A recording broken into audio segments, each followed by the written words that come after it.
और पुण्य ऐसे शब्द हैं जिसकी व्याख्या करने में हर लोग अपनी तरफ से व्याख्या करते हैं।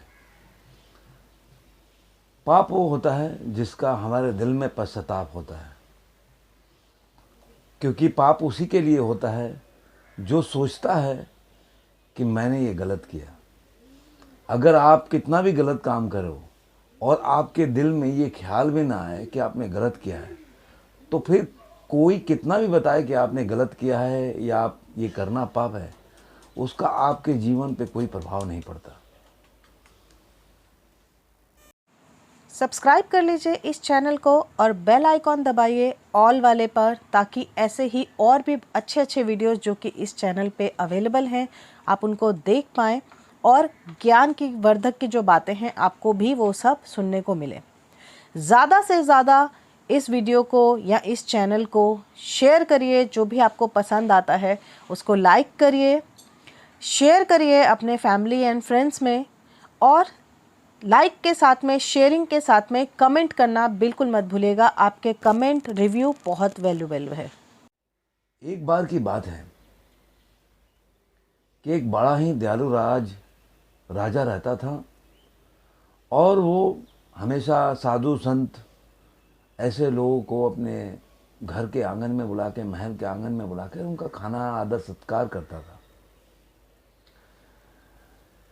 अब ये कहानी आप पूरी की पूरी सुनिएगा, बीच में आप स्किप मत कीजिएगा, कि कहानी का सार आपको समझ में नहीं आएगा और वो मज़ा भी नहीं आएगा। क्योंकि अगर आपको मज़ा नहीं आया तो मेरे को भी मज़ा नहीं आएगा, क्योंकि कहानी मैं इसीलिए सुनाता हूँ कि आपको मज़ा भी आए और आपको कुछ शिक्षा भी मिले, और शिक्षा से आपको अपने रास्ते ढूंढने में मदद भी मिले।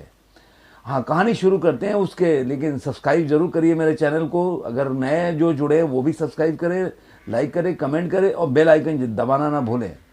चलिए कहानी वहाँ से शुरू करते हैं जहाँ से मैंने छोड़ा था। तो ऐसे ही एक टाइम की बात है, वो अपने महल में कुछ साधु को बुलाए और भोजन करा रहे थे। ऊपर से एक चील गुजर रहा था, उसके मुंह में एक सांप पकड़ा हुआ था। अब सांप अपने को बचाने के चक्कर में उसने जहर उगला, और वो जहर वो खाने में आके गिरा जिसको रसोइया बना रहा था, और रसोइया को पता नहीं चला, और वो पूरा जहर उसमें मिक्स हो गया।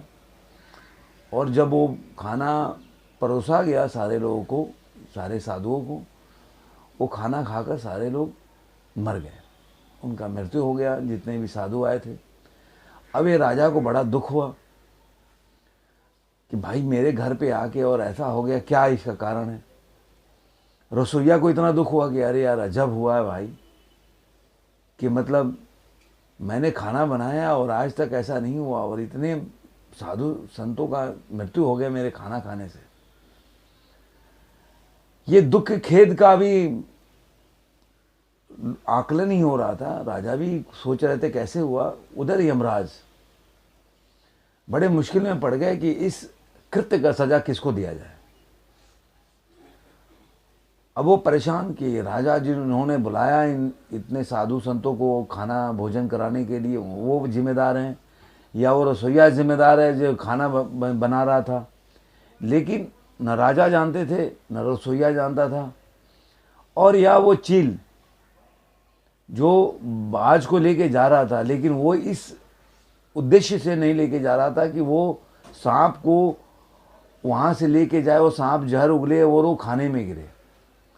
तो उसका उद्देश्य भी ऐसा नहीं था, और उस सांप का भी ऐसा कोई उद्देश्य नहीं था, क्योंकि वो अपनी जान बचाने के लिए वहाँ वो उल्टी किया जहाँ पे नीचे खाना बन रहा था। अब यमराज को समझ में नहीं आ रहा था कि कौन इसका भागीदार हो सकता है, किसको सजा दिया जाए। अब यमराज परेशान। इतने में क्या हुआ, दिन बीत गए कुछ, और यमराज अपने जितने भी मंत्री हैं या जितने भी उनके सहयोगी थे उनको बोले कि भाई अब इसका हल ढूंढो, कि भाई इस कृत्य के जिम्मेदार कौन है। सारे लोग महल के इर्द गिर्द छानबीन कर रहे थे, तभी देखा कि एक महिला खड़ी है और कुछ साधु वहाँ से गुजर रहे थे।